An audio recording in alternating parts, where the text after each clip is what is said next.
எல்லாருக்கும் வணக்கம். இன்றைக்கி சூப்பரான ஒரு அரைக்கீரை பயன்படுத்தி அரைக்கீரை கடையில் தாங்க செய்ய போகிறோம். இதுக்கு கடாயில் கொஞ்சமாக ஆயில் விட்டுக்கோங்க. எண்ணெய் சூடானதுக்கப்புறமா கடுகு உளுந்து போட்டு வெடிக்க விட்டுறலாம். கடுகு உளுந்து ஓரளவு வெடித்ததுக்கப்புறமா கொஞ்சமாக சீரகம் நல்லா வெடித்ததுக்கப்புறமா பூண்டு பல் ஒரு 5-6 பூண்டு பல்லும் கொஞ்சம் ஒரு கைப்பிடி அளவுக்கு சின்ன வெங்காயமும் நறுக்கி சேர்த்துக்கலாம். இப்போ இதை நல்லா வதக்கி விட்டுருங்க. இந்த வெங்காயம் பூண்டெல்லாம் நல்லா வதங்கணும், அந்தளவுக்கு நம்ம வதக்கிக்கலாம். சின்ன வெங்காயம் தான் இந்த கீரை கடையிலுக்கு வந்து ரொம்ப டேஸ்ட்டாக இருக்கும், அதனால் சின்ன வெங்காயமே சேர்த்துக்கோங்க. அப்புறம் கொஞ்சம் கருவேப்பிலையும் ஒரு சின்ன தக்காளி பழமாக ஒரு தக்காளி பழம் நான் வந்து குட்டியாக கட் பண்ணிவிட்டு அதையும் ஆட் பண்ணிக்கிறேன். இப்போ இந்த வெங்காயம் தக்காளி பூண்டு கருவேப்பிலை எல்லாம் நல்லா சேர்ந்து சுருளை வதங்கணும், அந்தளவுக்கு நல்லா வதக்கி விட்ருங்க. இது நல்லா வதங்கினதுக்கப்புறமா நம்ம வந்து கீரையை வந்து ஆட் பண்ணிக்கலாம். நான் இன்றைக்கி வந்து அரைக்கீரை தான் பயன்படுத்தியிருக்கிறேன். நீங்கள் அரைக்கீரைக்கு பதிலாக பாலக்கீரையோ தண்டு கீரையோ கூட நீங்கள் சேர்த்துக்கலாம். இப்போ இந்த தக்காளி பழம் ஓரளவு வதங்கினதுக்கப்புறமா கொஞ்சமாக வந்து மஞ்சள் தூள் கொஞ்சோண்டு மிளகாய்த்தூள். காரம் ரொம்ப ஏற்காது கீரைக்கு எப்போவுமே, அதனால் மிளகாய்த்தூள் பார்த்து சேர்த்துக்கோங்க.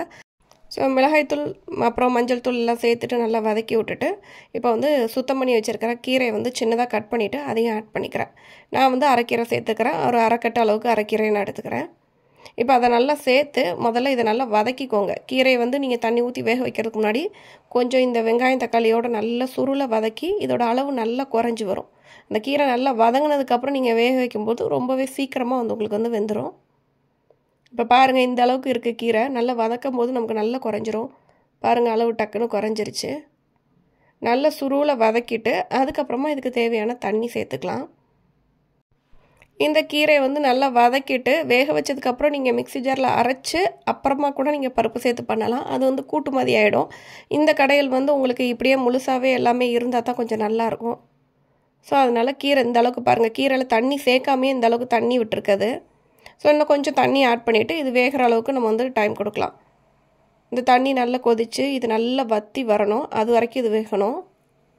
இப்போ பாருங்கள், தண்ணி நல்லா வற்றிருச்சு. இந்த அளவுக்கு கீரை வந்து வெந்தால் போதும். இப்போ வந்து நம்ம வந்து பருப்பு வந்து வேக வச்சுருக்குறோம், அதை ஆட் பண்ணிக்கலாம். நான் வந்து பாசிப்பருப்பு தோரம்பருப்பு சம அளவு எடுத்து குக்கரில் வேக வச்சு எடுத்து வச்சுருக்கிறேன். அந்த பருப்பை இதோட சேர்த்து நம்ம வந்து கீரையோட மிக்ஸ் பண்ணி விட்டுக்கலாம்.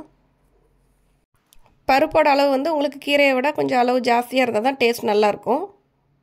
இப்போ இது எல்லாத்தையும் ஈவனாக மிக்ஸ் பண்ணதுக்கப்புறம் இந்த அளவுக்கு இருக்குது. இப்போ இதுக்கு தேவையான கல் உப்பு சேர்த்துக்கலாம். கீரைக்கு தேவையான உப்பை சேர்த்துட்டு நல்லா மிக்ஸ் பண்ணி விட்ருங்க. இந்த இடத்துல நீங்கள் சாம்பார் தூள் போட்டு நீங்கள் வச்சிட்டிங்கன்னா இது வந்து குழம்பு மாதிரியே நீங்கள் யூஸ் பண்ணிக்கலாம். இப்போ இது நல்லா கொதி வந்துருச்சு. இதுக்கு தேவையான பெருங்காயத்தூள் ஆட் பண்ணிக்கோங்க. அவ்வளோதாங்க, சூப்பரான கீரை கடையில் ரெடி ஆயிடுச்சு. இதை நீங்கள் நல்லா சூடான சாப்பாடோடு வச்சு சாப்பிட்றதுக்கு ரொம்ப சூப்பராக இருக்கும். நல்லா சப்பாத்தியோடு கூட நீங்கள் தொட்டுட்டு சாப்பிட்றதுக்கு நல்லாயிருக்கும். எஸ்பெஷலி சாப்பாடு வெள்ளை சாப்பாடோடு இதை போட்டு கொஞ்சம் நெய் போட்டு சாப்பிட்டு பாருங்கள், ரொம்ப நல்லாயிருக்கும். பிடிச்சிருந்தா சேனலை சப்ஸ்கிரைப் பண்ணிக்கோங்க. தேங்க்ஸ் ஃபார் வாட்சிங்.